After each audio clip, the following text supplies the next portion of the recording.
இப்போ பாண்டிச்சேரி இதுக்காக வந்து என்ன பண்ணுறாங்க, ஒவ்வொரு டிராஃபிக் பாயிண்ட்லையும் க்ரீன் மேட் போட்டிருக்காங்க. பப்ளிக் கிரிவல்ஸ்க்காக மேட் போட்டிருக்காங்க.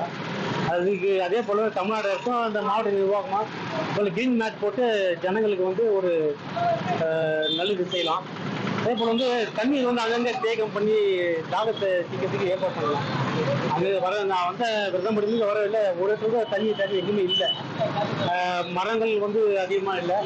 அது போல் மரங்களுக்கு இப்போ இல்லைன்னா கூட வருங்காலத்தில் இந்த மரங்களுக்கு நேர் தருவதுக்கு ஏற்பாடு பண்ணலாம். அதில் இப்போ வெளியில் வரக்கூடாது டாக்டருங்க தல்வாளுங்க வந்து நிறைய அட்வைஸ் பண்ணுறாங்க. அப்புறம் எல்லாமே வந்து வீட்டில் நிறைய ஓய்வெடுங்க. என்னதான் நம்ம பழைய ஜூஸ் சாப்பிட்டா கூட அது தாகம் அடங்கலை. அதனால அங்கங்கே தண்ணீர் தேக்கம் பண்ணி, தண்ணீர் வந்து ரொம்ப மெயின். தண்ணீர் எல்லாமே வந்து ஒரு நாளைக்கு 3 லிட்டர் மேலே குடிக்கணும்னு சொல்கிறாங்க. அது அத்தியாவசியமாக 3 லிட்டர் மேலே குடிக்கணும். தண்ணி குடிச்சாதான், இல்லைன்னா நாற்றை விரண்டிடும், உடம்பெல்லாம் வெடிச்சிடும், பல பிரச்சனைகள் ஆகும். அதனால் நம்ம வந்து நம்ம உடம்பை பாதுகாக்க நம்ம தான். அதனால் தண்ணி வந்து அதிகமாக குடிங்க. தண்ணி குடிக்கிறதுல யாரும் அச்சப்படாதீங்க, தண்ணி குடிங்க. வெளியில் போனால் பாட்டில் தண்ணி எடுத்து தண்ணி குடிங்க.